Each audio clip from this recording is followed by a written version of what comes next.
My parents spent $210,000 on my sister's useless degree while I survived on stale bread. Then I invited them to my secret $4,500,000 penthouse. My name is Marcus. My age is 29. Since I can remember, my younger sister Khloe has been our family's focus. She was the golden child, the star, someone everyone praised, indulged, and put first. Early in childhood, I discovered that Khloe could magically get what she wanted. If I wanted something, I had to break my back or stop wanting it. We are only 3 years apart, yet our parents treated us so differently that you would never know. My mother called Khloe the miracle baby, the rainbow after a dreadful storm, because she was born after a heartbreaking miscarriage. I, however, was the accident. I'm not just being dramatic or self-pitying. I swear my Aunt Linda said that at Thanksgiving dinner when I was 14. After drinking too much Chardonnay, she leaned over the turkey and shouted, "Well, thank God for Khloe, right? Since Marcus was just a happy little accident." No one contradicted her. My parents didn't cry or defend me. They resumed chewing their mashed potatoes as if Aunt Linda had casually suggested it could rain tomorrow. I find it humorous in a horrible, twisted manner. Khloe ate up my parents' time, money, and emotions. She attended exclusive European summer theater camps, competitive dance recitals, exclusive private singing lessons, pricey math tutors since she couldn't study, and luxury clothes she wore once and discarded. I received underpaid public school education, her hand-me-downs, and, good job, buddy if I got straight A's. At 16, the gap peaked. The day is vividly remembered. After my exhausting part-time job bagging groceries at the store, I walked home smelling like stale fruit. I turned the corner onto our neighborhood and saw a brand new, shiny white BMW convertible in our driveway with a huge, goofy red velvet ribbon on the hood. It resembled a stupid December car commercial. I turned 16, my dad sent me a generic happy birthday text and a $20 chain restaurant gift card while I scrubbed grocery store toilets. This describes our dynamic well. It wasn't the material difference that was terrible. The hardest part was that Khloe truly believed she deserved it all. She would stand in her huge bedroom with custom hardwood flooring, apply $40 lip gloss, look me in the eye, and say toxic things like, "Well, Marcus, maybe if you actually tried harder and applied yourself, Mom and Dad would treat you better." I'll admit, I was a quiet kid. I didn't throw tantrums, yell, or complain to the universe. I kept my head down, worked hard, saved every penny I could from my 3 high school jobs, and tried my hardest not to let the unfairness of it all crush my spirit. But it left a huge, painful scar. Deep psychological wound. I learned to utilize that agony to fuel my persistent, blinding ambition over time. After high school, we split violently. Our parents covered all of Khloe's tuition, luxury apartment rent, and living expenses at a tremendously expensive private performing arts university in Los Angeles. I packed my life into a battered suitcase with a broken wheel, grabbed a refurbished laptop that needed to be plugged in, and went across the nation to Chicago. With 4 odd Craigslist housemates, I moved into a tiny, gloomy apartment. Damp carpet and cheap ramen permeated the space. To pay the bills, I worked nights and weekends performing IT help desk support and freelance coding while taking demanding college courses. I am serious when I say my parents didn't know my college major. Perhaps twice a year, usually around major holidays, they would call and inquire if I had enough food, behaving like I was a local stray cat they occasionally recalled. Isolation breeds focus. Got really good at what I did. As usual, I kept my head down and was silent. I built an empire at night while my roommates partied.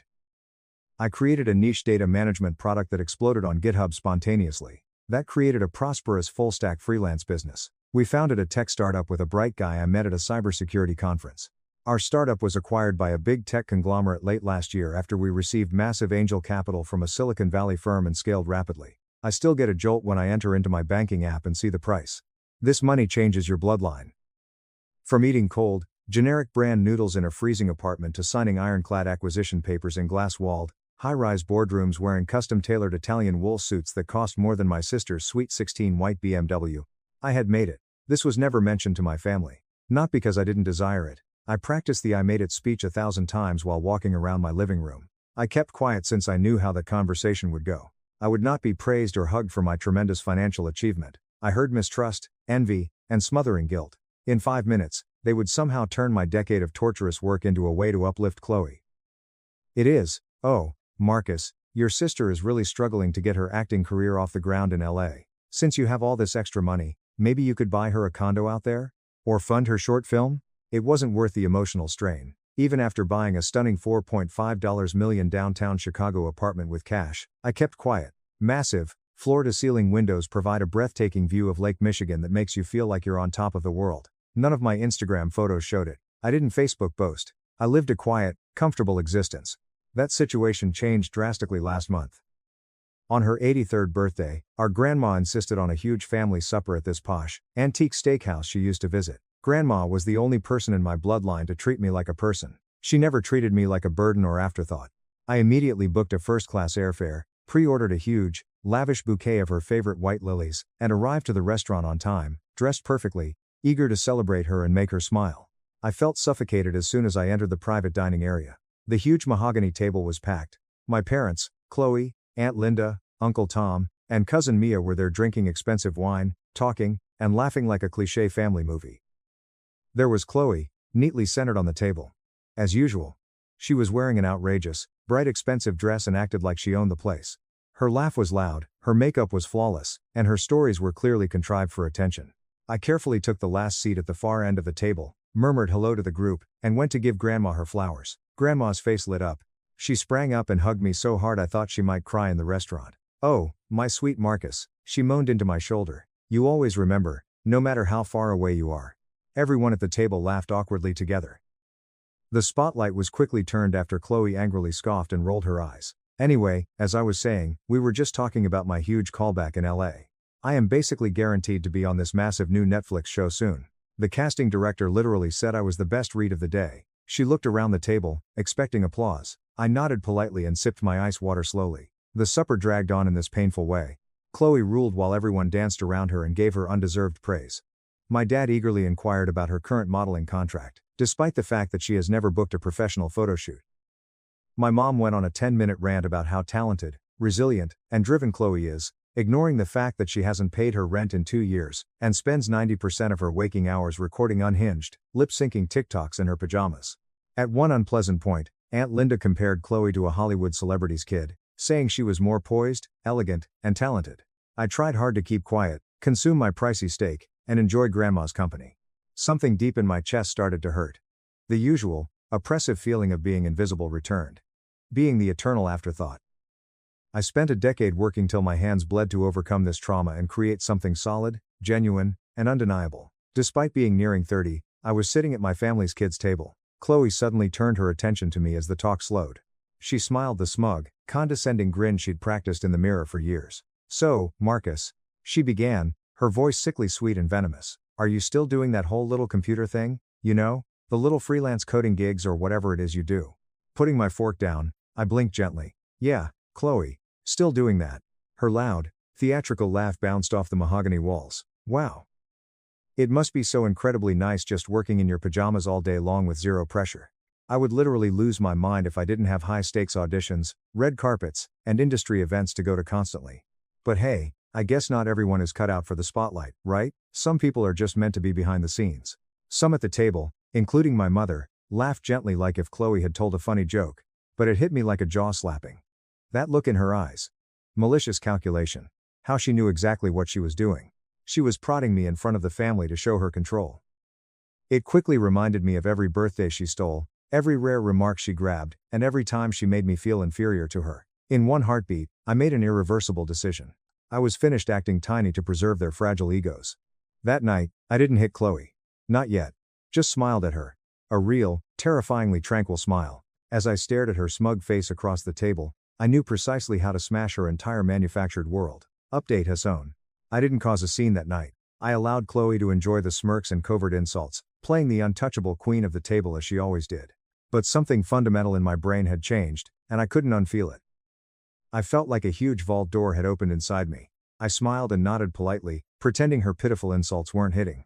But deep down, my mind was racing, repeating every slight, every ignored milestone, every time my parents frantically asked how Khloe was managing the stress of LA before asking if my flight had landed safely.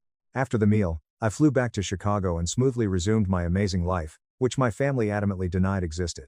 I strolled barefoot across my vast penthouse's heated, polished marble floors, opened my $10,000 smart fridge, and grabbed a bottle of sparkling water as the apartment's lighting system faded to my favorite nighttime setting. I achieved everything I had hoped for and strived for. After that awful supper, I felt like I was 14 again, standing in the cold driveway watching Khloe unwrap a luxury automobile with a cheap gift card. The following weeks were a flurry of high-level corporate activity. Work exploded. My second software app launched and made tech and financial news. My schedule included high-stakes meetings with venture funders, private flights to Austin and Seattle, and tech magazine interviews. Life was 1,000 miles an hour. However, on a random Tuesday afternoon, a text message brutally jerked me back into my toxic family dynamic. My dad sent it. "Hello Marcus. Your sister turns 26 next month. We are giving her a huge Miami surprise weekend party. Flights, VIP club tables, and the luxurious hotel suite are paid for. We merely need your contribution to the huge group gift. Tell me when you can send payments." A naive assumption, no, "How are you doing?" or, "Are you free that weekend?" A demand to open my wallet. I glanced at my phone's flashing screen at my large wood desk. I don't remember my parents noticing my 26th birthday or asking what I wanted. I suppose I bought a used ergonomic work chair and ate frozen pizza alone in my apartment that year. But Khloe, a large group gift and a 4-day, all-inclusive luxury bender in Miami were given to Khloe. Yes, she was. Out of morbid curiosity, I replied, "What is the group gift?" My dad replied immediately, "We're getting her a brand new, fully loaded MacBook Pro, an expensive ring light setup, and high-end camera accessories. She wants the greatest gear to launch a professional beauty tutorial YouTube channel." Yes, she does. Since spending hundreds of thousands on her acting career wasn't enough, 3 hours passed before I replied, "I wanted a little sweat. I can't make the trip. Work is hectic. I hope she enjoys herself. I won't contribute to the group gift." Yes, I sent her something separately. He left me reading. 10 minutes later, the enormous family group chat blew up my phone. "Aunt Linda, Marcus, I know your small computer duties are important, but Khloe really wanted her big brother there. This is her big achievement. Family arrives. Mom, Marcus, we booked everything, honey. Absolutely non-refundable. Don't be difficult and upset her. Simply send the money." Finally, Khloe, the guest of honor, used her usual manipulative tactics. "Guys, leave him alone. Marcus, it's not about money. Attending and supporting family is key. But whatever. I'm not surprised you're doing it again." The pain was real. The hubris to portray myself as the absent, unsupportive brother after ignoring me for a decade was astounding. I ignored them. I didn't need their pitiful mudslinging. My action was something I should have done years earlier. After searching my encrypted password manager, I uncovered the login passwords for a shared family Dropbox account from nearly 8 years ago. My mom used to put vacation photos, tax documents, and odd stuff there. I signed in. Old fuzzy puppy images and scanned recipes were useless in most folders. A folder named Times Khloe, College, Docs, Official Times caught my attention. Heart rate increased. I clicked in. It existed. The official PDF of her LA Private Arts University admission letter and multiple agonizingly poorly written application essay drafts. Scrolled past them. Found the Holy Grail. A high-resolution image of her university's final tuition and housing invoice, PAIDIN full. Balance, $0 was stamped across the bottom in large red letters. I checked the total, $210,000. $210,000. For a useless performing arts bachelor's degree. The same parents who said they couldn't afford to help me fix the brakes on my 10-year-old Honda Civic so I could drive to my IT work paid in cash without a second thought. My hands shook. Returning to the main menu revealed the next folder. The title was Marcus, College. I opened. Only one file was within. I wrote a Microsoft Word document at 17. The file was scholarship, essays, drafts, docx, the end. That was all my parents gave me. Not invoiced, unpaid receipts, deposit-free housing, no help. Drafts from a lonely, desperate youngster seeking academic scraps. A tsunami of repressed recollections flooded my awareness. I remember sitting at the sticky kitchen table at 2 a.m., my eyes burning from exhaustion, trying to format those scholarship essays while Khloe loudly rehearsed a terrible dramatic monologue in the living room for the 5th time that evening, my parents clapping every time. I remember my community college financial assistance officer solemnly telling me I narrowly received a $500 grant. My parents couldn't swing helping me with a $200 rent shortage, so I lived on generic ramen and burnt toast for a winter. I closed my laptop after clicking out of the folder. My heart pounded wildly against my ribs, but not with fury. Clarity was absolute. I wasn't crazy, I hadn't exaggerated my head trauma. The clear, nauseating bias was real, consistent, and worth $210,000. At that moment, I vowed to never pretend again. When Khloe's lavish Miami birthday party weekend arrived, I silenced the group chat. There were no passive-aggressive photographs or words from me. I passively watched my phone fill with notifications. They raved about the costly rooftop dinners, private cabanas, bottle service, and sunset boat cruises.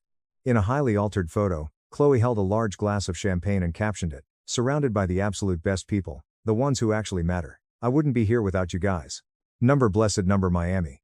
I laughed loudly in my empty living room, threw my phone on the couch, and resumed analyzing my company's quarterly revenue figures. Just 1 month later, the scenario went from pathetic to crazy. Grandma called Sunday morning. I saw all of Khloe's beautiful birthday photos from Miami. She continued, sounding shy and uncertain, like she had been pacing her kitchen thinking hard before phoning my number. I really wish you had been there, Marcus. I know, Grandma, I whispered, looking at the Chicago skyline. But I had a very good, very real reason for missing it. Work is crazy right now. I'm sure you did, honey, she said. Her tone sounded oddly hesitant. She trusted me, she always did. She was concealing something. She inhaled and said, your father told me that you ended up sending Khloe something incredibly nice to make up for missing the trip. I halted, frowning in perplexity. I didn't send her anything, Grandma. Not a card, not a gift, nothing. The other end was silent. Then Grandma exhaled deeply and shakily. Oh, well, she told the entire family at the dinner that you felt so guilty for missing it, you overnighted her a brand new, authentic Tiffany diamond necklace. She was wearing it all weekend. I gripped my marble kitchen island so hard my knuckles turned white. I almost dropped my phone. She said I got her times. What? Grandma sighed, exhausted. A Tiffany necklace. I figured it didn't sound like something you would do, but, you know exactly how she is. Marcus. I aggressively tightened my jaw, gnashing my teeth. Khloe didn't insult me by demanding I buy her awful MacBook. After that failed, she pathologically lied and claimed credit for a huge, expensive luxury present I never delivered. She probably forced one of her pitiful orbiters or one of our ignorant relatives to buy it for her, then maliciously plastered my name on the story to make herself look like the cherished sister. And then something inside me snapped permanently. This went beyond childhood hurts. This went beyond being ignored or excluded from vacations. This was psychopathic, intentional manipulation. Khloe used my dignified quiet to entirely rewrite reality, portraying me as the affluent, sorry, loving brother from afar and making herself even more universally loved. I made a plan. A harsh, thorough, unshakable plan. Then came Grandma's 84th birthday dinner. The same elegant, mahogany-lined eatery hosted it last year. Grandma stuck to her routine and liked traditions. I knew the whole family would come back to eat pricey meat and admire Khloe. I wouldn't come empty-handed this time. Immediately purchased my first-class flight. I set 12 calendar reminders.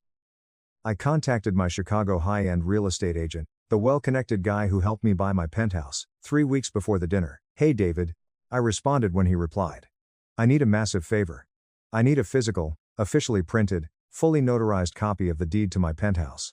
And I need it to look incredibly official. I dressed for a hostile corporate takeover on dinner night. I fit perfectly in a charcoal gray Italian wool suit customized to me. My leather dress shoes sparkled. I wore a refined but costly watch. I took a black luxury car service to the restaurant's front doors, stepped out onto the pavement feeling like I belonged on GQ, and entered with my head held high. When I entered the private dining room, heads turned, not simply because of the pricey suit. Due to my aura, I carried myself with undying confidence. I was cool, dangerous, and unconcerned. I was no longer the quiet, worried background character they had ignored for 30 years. As expected, Khloe was at the center of the table. I heard her grating, artificially loud laughter down the hallway before I touched the doorway. Her extravagant silver cocktail dress and arrogant, self-satisfied expression made my fury boil. She never paused as I reached the table. Well, look who finally decided to grace us with his presence, she brayed, throwing her arms out like I was a pitiful, long-lost peasant relative. We were literally just taking bets on whether you were going to flake and miss this one too, Marcus. Glad you could take a break from your pajamas. I added, I wouldn't dream of missing Grandma's birthday, Khloe, with menacing ease. I passed her without looking, hugged Grandma passionately, and gave her a lovely white rose, her favorite. Grandma smiled so broadly and wonderfully I thought her face would break. The dinner started as before. Chronic small talk, mind-numbing family gossip, and Khloe's relentless promotion of her thriving LA social scene. I was eerily silent. I ate steak. I drank costly red wine. I waited in tall grass like a predator. I waited until plates were cleared and dessert menus were given. Grandma looked to me, her eyes shining with interest, and asked her magic question. So, Marcus, honey, what is new and exciting in your world? Timing was perfect. Everyone at the table slowly turned toward me, expecting me to babble about a boring IT project or a new video game. Instead, I cautiously delved into my fitted suit jacket's inner breast pocket. I took a sturdy, tri-folded quality parchment paper. I carefully placed it on the polished mahogany table in front of me. I straightened the seam with my index finger, looked Grandma dead in the eyes, and smiled. Well, Grandma, since you asked, I actually just bought a new place. Khloe snorted mockingly. Oh, cute. Did you finally upgrade to a 2-bedroom apartment, Marcus? Good for you. Grandma and I kept eye contact. I continued smiling. Not exactly, Khloe. I carefully unfolded the hefty paper and pushed it across the table into the chandelier's light, the notarized property deed. The top bold black government lettering read, Warranty Deed of Ownership. Grantee, Marcus Elias Vance is below in bold. Property description, Unit 5401, Penthouse 4,500 square feet, downtown Chicago. The room went silent, terrifyingly silent. The silence was stifling, like after a car catastrophe. Dad dropped his heavy silver fork onto his ceramic dish. With a loud Times clang, Aunt Linda gasped, reaching for her pearl necklace. Khloe froze solid. Her arrogant expression went instantaneously, replaced by pure dread. She stared at the thick paper like a live grenade going to explode and ruin her face. Aunt Linda broke the silence first. Her voice was hushed, wavering, and razor-sharp. Marcus, did you buy a penthouse? I relaxed in my big leather chair and sipped my wine slowly. I nodded once. I did. In downtown Chicago. It's a massive corner unit on the 54th floor. It has a completely unobstructed, panoramic view of the lake. It's really beautiful. You could have heard a carpet pin drop. When Khloe got up violently, her heavy wooden chair scraped against the flooring and almost fell down. Her hands shook. She shrieked and was insane. You are absolutely lying. This is a fake. You printed this off the internet. Faff. Her outburst didn't upset me. I lifted one eyebrow. I took my phone from my pocket. Would you like me to pull up the closing photos with the real estate brokers? Or maybe I can show you the wire transfer receipt from my bank account. Before unlocking the screen, she forcefully slapped both palms flat onto the table, shaking wine glasses, and screamed, "Why didn't you tell us?" With one stunning sentence, every carefully built mask in the room broke. Khloe shook uncontrollably, her cheeks flushed crimson red, her hands balled into tight fists at her sides, panting rapidly like a cornered animal. As her loud voice bounced off the restaurant's acoustic ceiling, the entire table was transfixed. Her voice cracked as she shouted, "Why didn't you tell us, Marcus?" For the first time in my 29 years, I saw my sister shaken. No fake tears to avoid a speeding ticket, not throwing a premeditated tantrum for a new purse. This woman was completely detached from reality. Her panicked eyes flitted rapidly from the official deed on the table to my calm face to our parents, like her brain couldn't comprehend how her reality had just flipped upside down. This was her first time not being the focus of attention. She couldn't steer the story or stand the feeling for the first time. I didn't respond immediately. I let her stew in her public humiliation while I sat there. I stared at her blankly. "Marcus," my mother muttered, her voice tight and clogged with perplexity and worry. Is this actually real? How did you afford this?" I looked at my mother and nodded firmly. "Yes, Mom. It's completely real. I bought it in cash last fall. We officially closed on the property in December." Aggressive stillness followed that comment, almost suffocating. No one touched their dessert, no one drank, no one even looked. I could feel nearly 3 decades of toxic imbalance violently shifting in that dining room. Khloe's carefully built identity, the chosen child, the shining star, the affluent influencer, the one who always triumphed at my expense, was crumbling in real time. My dad uncomfortably cleared his throat to laugh and relieve the immense strain. "Well, wow, that is incredibly impressive, son. Really? But you didn't mention a single word about this at Christmas dinner." Turning, I stared my dad in the eyes. My voice was cold and lifeless. "I wasn't invited to Christmas dinner this year, Dad, remember? You guys went to Aspen with Khloe and told me there wasn't enough room in the cabin." He lost his uneasy grin instantaneously. His cheeks turned pink as he gazed at his lap. Khloe forcefully turned toward our parents' side of the table on cue, unable to tolerate the unfavorable attention. "Are we seriously just going to sit here and pretend like any of this makes sense?" she shouted, pointing a manicured finger at me. He was literally fixing broken keyboards in a basement 3 years ago. And now he's suddenly some massive real estate mogul buying penthouses? This is a joke. Quote. I couldn't resist. A dark, delighted grin grew across my face. "It's called working hard, Khloe. It's what happens when you actually build a company instead of faking a life on Instagram. You should try it sometime. It pays better than pretending to be an actress." My cousin Mia did a very awful, muffled laugh at the end of the table, slamming her palm over her lips in fright. However, Khloe did not laugh. Leaning over the table, she slit her eyes in fury. "So, what?" she snarled. "You were just sitting in your little apartment, secretly waiting to drop this massive bomb at Grandma's birthday dinner like it's some kind of sick, twisted gotcha moment. You just wanted to ruin my night?" My elbows rested on the mahogany table as I leaned forward slowly. I gently lifted the weighty deed, folded it along the creases, and placed it back into my fitted jacket's inner pocket. I whispered, "No, Khloe," with a deadly tone. I just genuinely didn't feel the need to explain my financial situation to anyone until someone actually cared enough to ask me about my life. And Grandma asked. That's all. Grandma, who had been sitting calmly next to me, slowly reached over and placed her warm, wrinkled hand on my wrist. Her unshed tears sparkled in her eyes.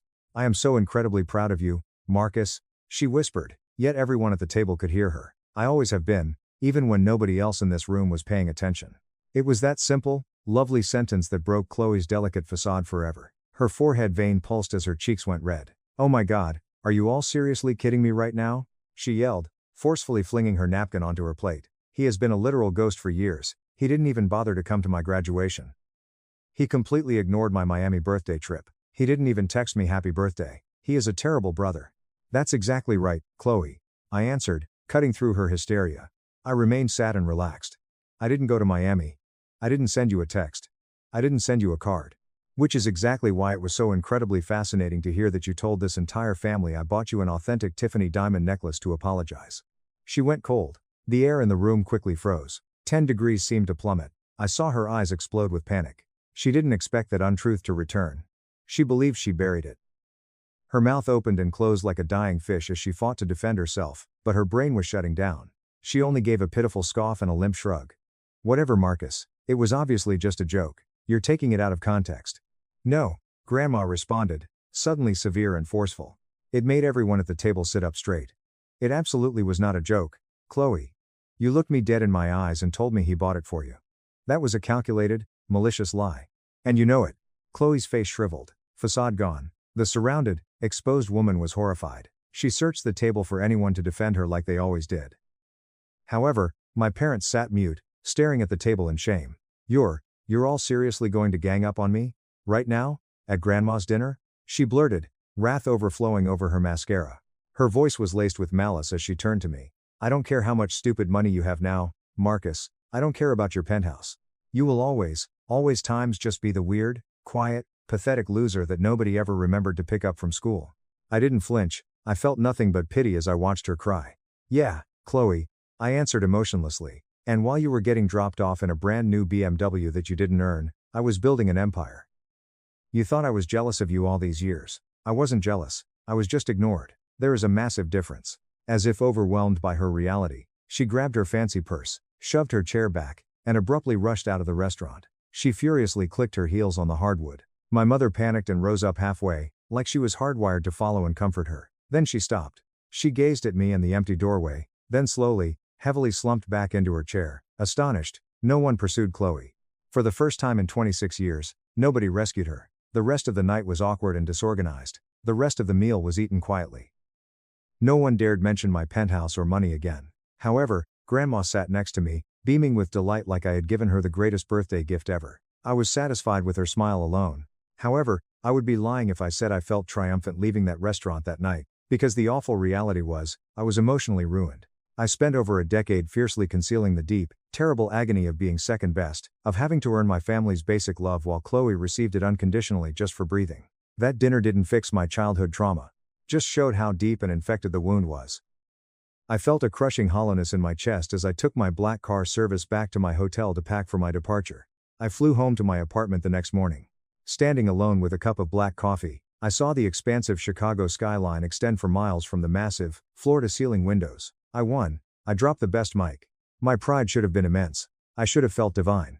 I felt only bone-deep tiredness. The following weeks were a fog of depression. Calls poured in. Dad once left a long, embarrassing voicemail.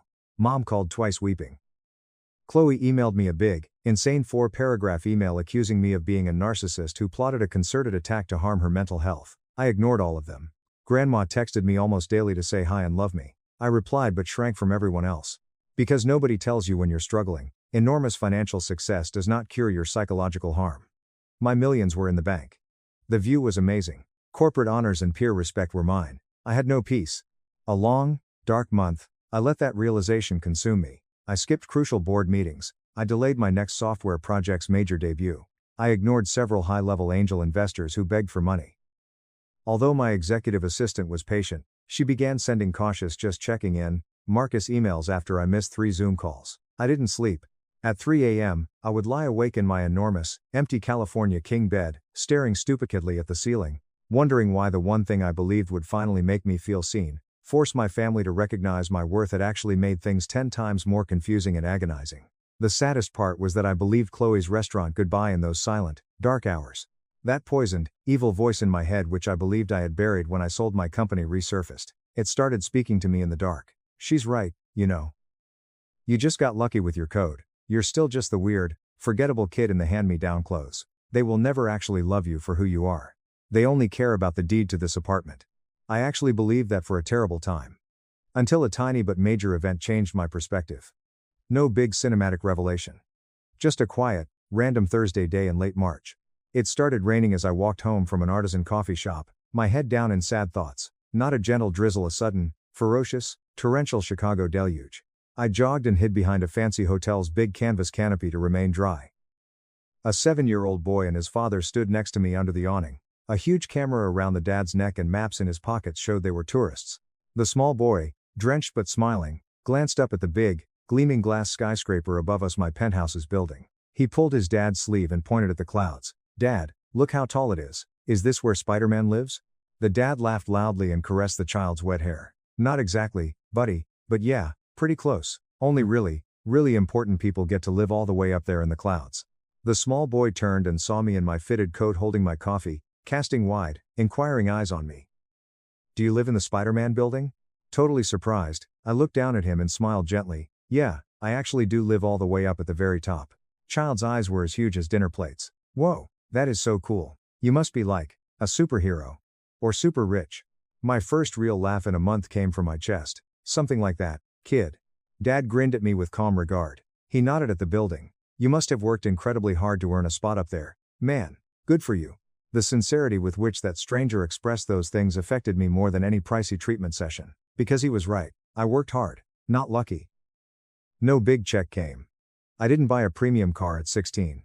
I created my empire on willpower, broken laptops, and restless nights. The environment was geared to make me quit. I irrevocably proven to myself that I was not the miserable loser they all called me. After the rain stopped, I walked the remaining few blocks to my building, took the private elevator to the 54th level, and took a long, hot shower.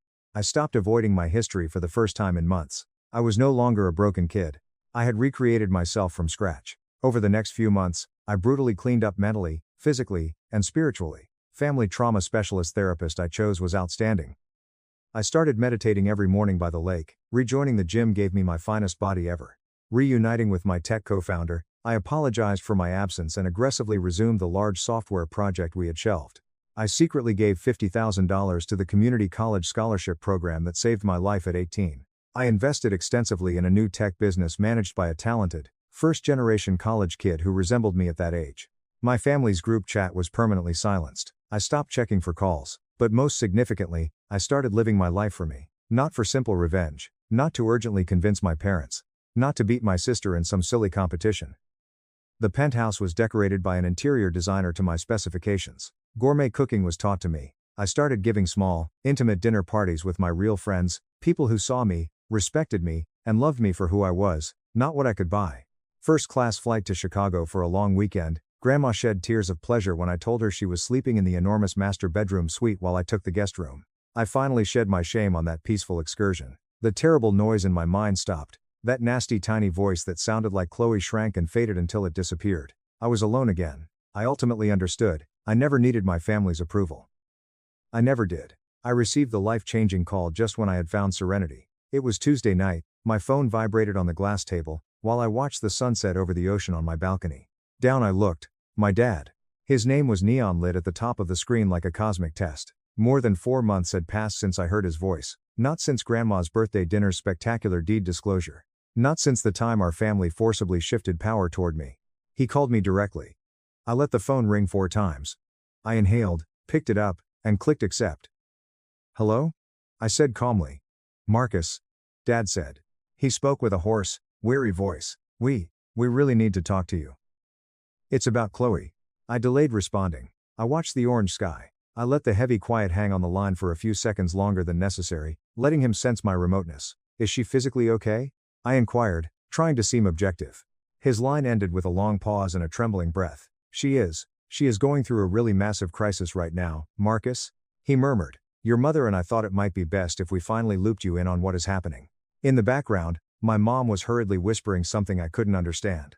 Something about their voices was tiny, meek, defeated. Like they were tiptoeing around a volatile bomb that could explode if anyone breathed too deeply. What exact kind of crisis? I said, my inner walls rapidly up in defense. Dad paused again. I heard him swallowing hard. She is, well, Marcus, she is being sued. In court. I assumed I misheard him, so I blinked and took the phone out of my ear. Sued? By who? Her former landlord in Los Angeles, Dad groaned, sounding 10 years older. Apparently, well, there was a massive amount of physical damage done to her luxury apartment. Huge holes in the drywall, ruined hardwood floors. Plus, there are severe lease violation issues. She missed 4 consecutive months of rent payments. The building's corporate management company got their high-powered lawyers involved. Her name was obviously on the master lease, so they are coming after her aggressively for the full amount. I closed my eyes and slowly pinched my nasal bridge. Sure, it was just like this. And she told us she was desperately waiting on a massive payout from a huge brand sponsorship deal that just miraculously never came through. Dad said, she called us crying yesterday, begging us to help her cover the legal costs and the damages, but, Marcus, we just can't do it right now. We took out a second mortgage to pay for her last film project. He stopped talking. A deafening hush. It's a lot of money, Marcus, he muttered. How much exactly? I asked blandly. Nearly $15,000. I had to bite my cheek to stop laughing. Legally, the situation was serious. It was. But because $15,000 was now this impossible, horrific mountain of debt, ignoring the fact that they had happily spent $210,000 on her useless degree, $60,000 on a BMW, and countless thousands on fancy Miami birthday crap. They had exhausted themselves funding her illusions, and now the well was empty. I said, okay, slowly. And what exactly does any of this have to do with me, Dad? Another painful pause. The background noise was my mother crying. Marcus, Dad gasped. She told the landlord's corporate attorneys that you were her official financial guarantor. She gave them your full name, your old Chicago address, and told them that you would be legally covering the entire balance of the damages. Boom. It existed. The classic Khloe special, pathologically lie, then deny reality. It wasn't just a sad white lie to the family about a bogus Tiffany birthday bracelet. She legally put my name down as the financial backup for her reckless, damaging activity and notified no one until the legal fire was out of control. I kept my breathing steady as a sudden, powerful heat rose violently in my chest. I spoke terrifyingly calmly. Frozen Lake Flat. She did times what? Dad sighed badly, brokenly. We didn't know, Marcus. I swear to God we didn't know she did it. We thought maybe she just misunderstood something you had said to her in the past. You know exactly how her severe anxiety gets when she is under pressure. She gets confused. My phone grip was so tight the glass screen protector almost broke. She didn't misunderstand absolutely anything, Dad. I haven't spoken a single, solitary word to her since the dinner where I showed you the deed to my apartment. I haven't texted her, I haven't emailed her, I haven't seen her. Another oppressive pause. Dad said, in a desperate tone, she's really not doing great, son. She has been completely spiraling. I guess you could say she's having a breakdown. She's drinking way too much. She's posting incredibly weird, erratic things online. She isn't working at all. I really think she needs serious help. I reclined on my chair, marveling at the darkening sky. Slowly repeating help, I let it hang. And let me take a wild guess here, Dad. You are calling because you want me to be the one to provide that help. You want me to pay the $15,000 to make this lawsuit magically disappear. We just thought. Maybe you could at least talk to her, Marcus, he said. She really listens to you. She always has. She's always looked up to you. I almost choked on saliva after that absurd fib. Since when? My brain made a huge connection then. Because she's always looked up to you wasn't a desperate falsehood, a calculated deflection. My parents made one last desperate attempt to dump the tremendous, crushing load of their parenting failings onto me, just like they had done since we were kids. And the scariest part? My dad probably believed it. He ignored the harmful pattern. He didn't want to see it because he'd have to admit that he and my mother had made this monster. They enabled it. They rewarded it heavily. Khloe was the way she was because no one had ever made her confront a real-world consequence. They wanted me to be her eternal safety net when the bill came due. Again, I hung up without speaking. I hit the red button and placed the phone face down on the table. I sat on my balcony in total darkness for a long time. I stopped being mad. Nobody hurt me. I was fixated. Because I immediately understood I had something Khloe, in all her pampered, golden child magnificence, had never been forced to develop, a long memory and an obsession with thinking 10 steps ahead. Her impulsivity was extreme. I planned rigorously. She yearned for quick attention. I understood leverage mechanics well. I would not defend this time. I would set the stage, light, and direct the play. I started calling at 8 a.m. the next morning. An extremely aggressive, costly corporate lawyer acquaintance I met through a high-level real estate investing circle was my first call. I gave him a clear, factual explanation. I explained the timing, the falsified guarantor claim, and the $15,000 lawsuit, and asked him about my personal liability, false representation laws, and how to handle a corporate landlord that believed I owed them money because my sister unlawfully used my name. After silent listening, he laughed loudly through the phone. "Marcus, my man, you are 100% clear," he said confidently. "If you didn't physically sign any guarantor documents, if they don't have your social security number attached to a credit check, and there is absolutely no written, legally binding agreement with your signature on it, she is literally just blowing smoke to buy herself time. It's fraud on her part, not a liability on yours. But, just to be absolutely safe and nuke this from orbit, I am going to draft a formal, highly aggressive cease and desist and a denial of financial responsibility letter. We will send it directly to the landlord's legal team via certified mail, just to make it absolutely airtight. I requested a draft today." "Absolutely. I'll have my paralegal send you the rough draft in an hour."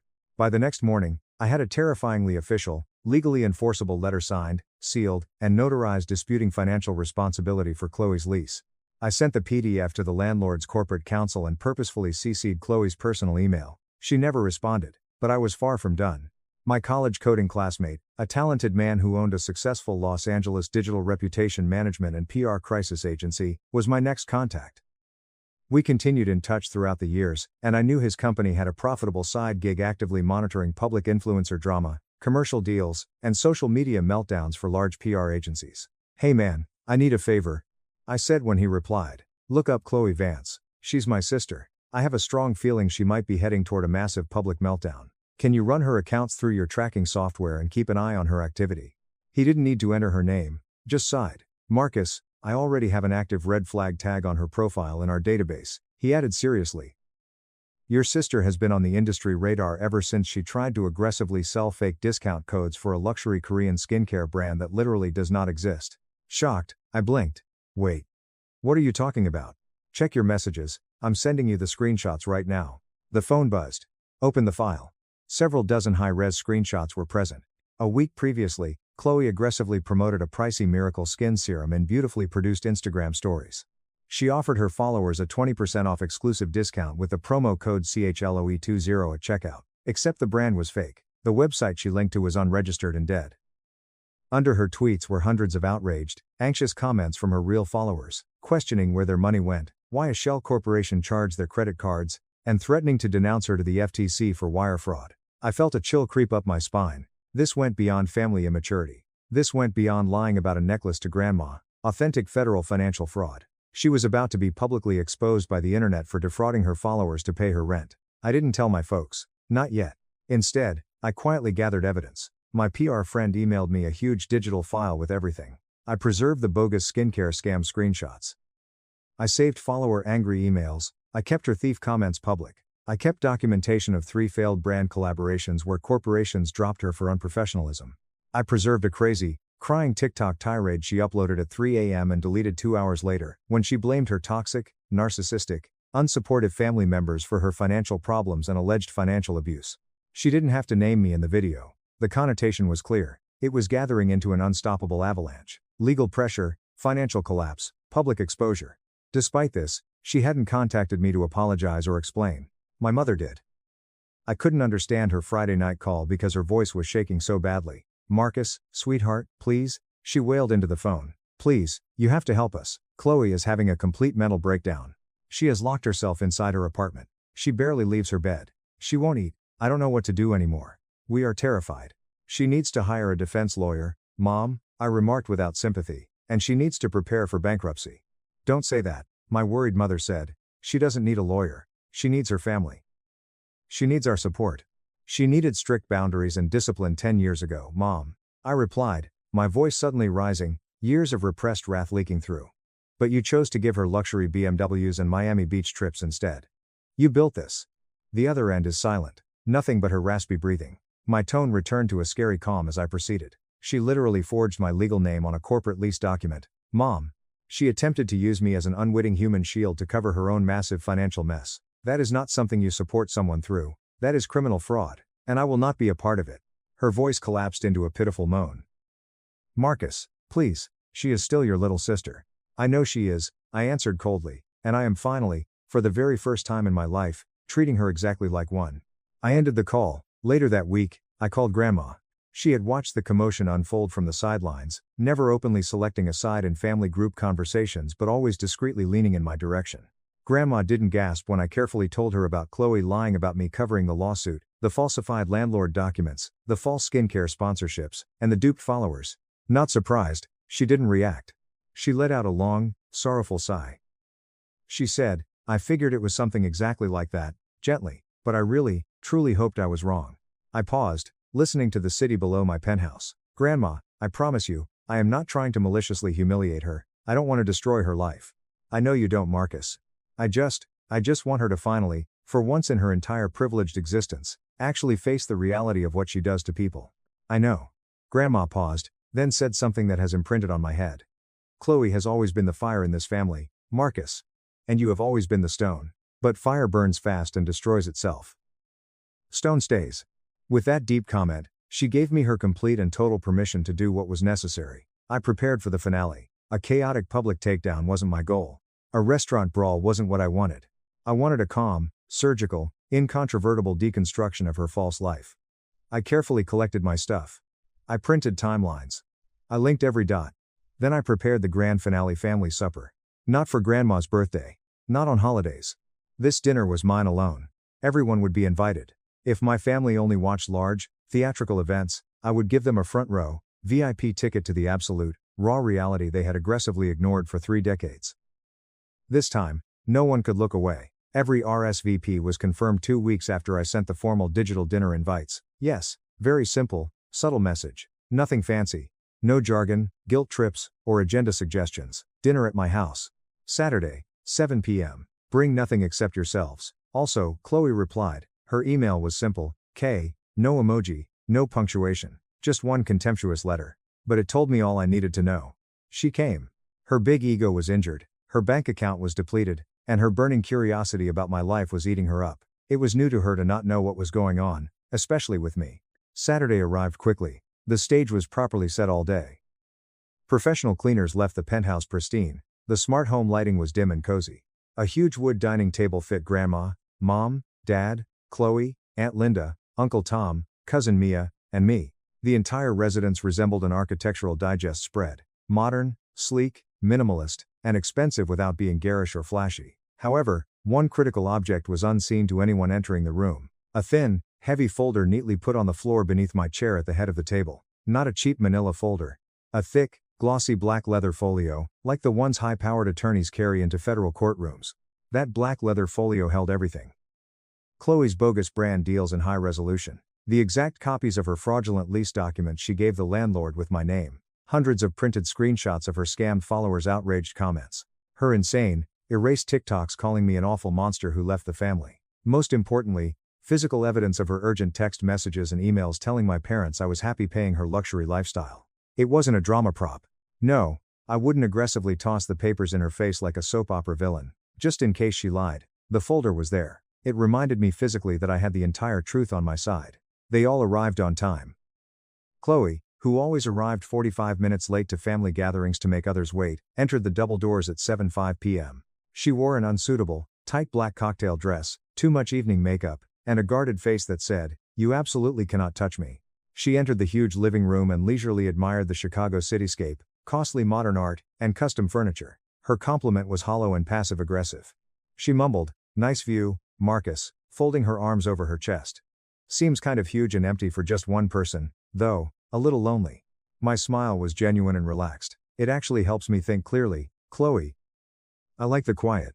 The supper started agonizingly slow. Private chef prepared the meal. The small conversation was agonizing. Grandma complimented the pricey Pinot Noir. Some awkward weather jokes by Uncle Tom failed. Mom cautiously asked if I was dating anyone, scanning the room.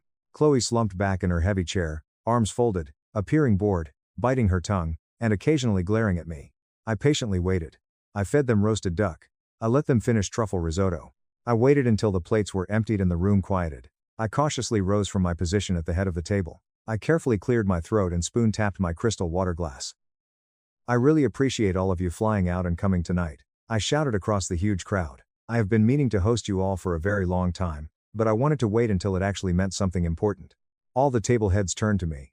Even Khloe stopped scrolling through her phone app and narrowed her eyes. I know that things have not exactly always been balanced in our family dynamic, I said smoothly, pacing myself. And I want you all to know that I have made my peace with a lot of that childhood history. I really have. But recent, very serious events have made it abundantly clear to me that true peace absolutely cannot exist in this family if the actual truth keeps getting aggressively buried to protect people's feelings. The leather creaked as my mother shifted uneasily in her seat. Dad smiled a weak, scared smile. A loud, theatrical sigh followed Khloe's violent eye rolling. Let me be completely, 100% clear, I added, looking at my parents. This is absolutely not a confrontation. This is not an attack. This is simply closure for me. And it is the baseline reality for the rest of you. Next, I cautiously reached under my seat. I grabbed the thick black leather folio. It remained unopened. No paper was dramatically removed. I placed it carefully, methodically, and with a heavy Times thud, Times on the center of the oak table in front of me. This specific folder, I said, my hand flat on the leather, contains the absolute, documented proof of every single malicious lie that has been told about me, and about others, in the past 6 months. These are lies that I can legally and undeniably prove. Lies that actively attempted to hurt me, damage my professional reputation, and commit financial fraud using my name. Khloe froze solid. Her highly makeup-covered face quickly turned eerily pale. But I am not going to pass this folder around the table, I whispered. I am not going to stand here and read from it like a prosecutor. I don't need to. I just wanted every single one of you to physically see it. I wanted you to know that I know everything. And I wanted you to know that as of tonight, I am completely, permanently done playing the part of the quiet, dependable, invisible scapegoat for this family. Silence. Total, terrible silence. Silence where you can hear the kitchen, refrigerator, hum. Then, Khloe's defenses erupted. She laughed loudly and shakily. Oh my God, Marcus, you are so unbelievably dramatic, she laughed, shaking. A little black folder? Really? Are we in a spy movie? I turned to see her dead in her eyes. No wrath was shown on my face. It was simple truth. No, Khloe, I whispered. I'm not dramatic. I am precise. You have lived your entire 26 years of life violently spinning, fabricated stories. And you have always had the luxurious safety net of our parents instantly catching your fall, paying your debts, and cleaning up your messes. I was just the backup plan, the emergency ATM, the invisible sibling who was only useful when you needed someone to blame. I bent forward. But that entire dynamic officially ends tonight. She laughed louder, bitterly cornered. What do you honestly think, Marcus? Because you bought a nice apartment with a view and have a fat bank account, you suddenly get to stand there and talk down to me like I'm garbage? No, I whispered across the room. I think I finally get to talk truthfully to you for the very first time in our lives. After fiercely pushing her hefty chair back, the wood scraped loudly on the floor. This is completely pathetic. You're pathetic. No. Bullwhip-like voice tore through the room. I jumped because it was loud, crisp, and authoritative. Was Grandma. She gently rose from her chair, hands on the table. She had the most intense eyes I had ever seen. Every head turned in shock at her. You are the one who is pathetic, Khloe, Grandma exclaimed, quivering with intense wrath. You have hurt your brother over and over again, Grandma said, glaring at my parents. And I sat there and watched it happen. We all did. We all sat at those dinners and let it happen because it was easier than dealing with your tantrums. But absolutely not anymore. Ja. My mother spoke with tears in her eyes. Mom, please. One trembling hand from Grandma silenced her instantly. No, Susan, you absolutely do not get to defend this behavior anymore. You let her lie. You actively rewarded her for every single tantrum she threw. You bought her cars while Marcus wore shoes with holes in them. You watched Marcus succeed in absolute silence, build an incredible life for himself, and you never once asked him how he felt. You should be deeply, deeply ashamed of yourselves. Dad turned completely red. Mom appeared slapped in the face. She hid her face in her hands and cried quietly. And you, Khloe, Grandma said, staring at my sister, you have completely humiliated yourself. You have embarrassed this entire family. You lied to my face about a necklace. You tried to steal your brother's money, and the absolute saddest, most pathetic part of all of this? You still, genuinely, think you are the victim here. Now Khloe was shaking and heaving. He is just doing this to ruin my life. He wants to destroy me. She frowned. No, I answered, returning to my calm, steady voice. You completely destroyed your own life, Khloe. You ruined your own reputation. I didn't make you scam your followers. I didn't make you forge my name. I just finally stopped actively protecting you from the consequences of your own actions.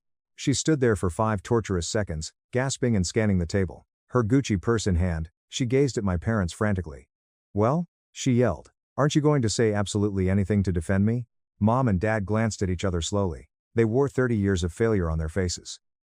Finally, for the first time in our lives, they stared at her without speaking. They didn't defend her sooner. No one offered to pay her bills. Dad gazed at his empty plate and whispered, "Maybe it's time we all stop pretending everything is fine, Khloe."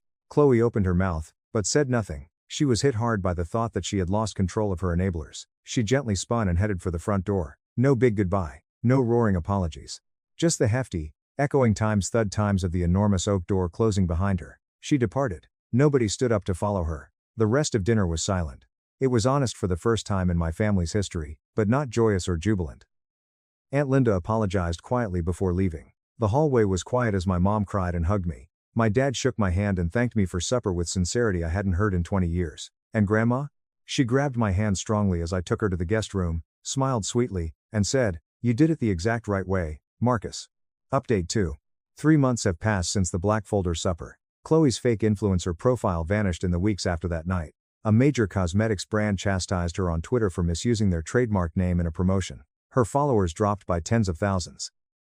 She produced a 20-minute YouTube video lamenting about toxic energy and family betrayal, but scammers demanded their money back so forcefully that she panicked and canceled her channel within 24 hours. Then she turned black. Silent radio. My dad recently told me that the landlord's lawsuit drove her to declare bankruptcy and leave Los Angeles. She shares a tight Phoenix apartment with a former buddy. She has no income, sponsors, camera gear, or safety net. Reality is calm and crushing. And I? Never slept better throughout my life. I work better. I laugh louder. I breathe easier. I didn't seek my revenge by killing my sister or yelling at her in public. It came from outgrowing her. I got it by slowly and gradually disclosing the absolute truth and letting it sit on the table. Unignorable. Undeniable. Totally permanent. I had no tantrums. No shouting required. I didn't beg for parental affection. I have to quit shrinking to fit in.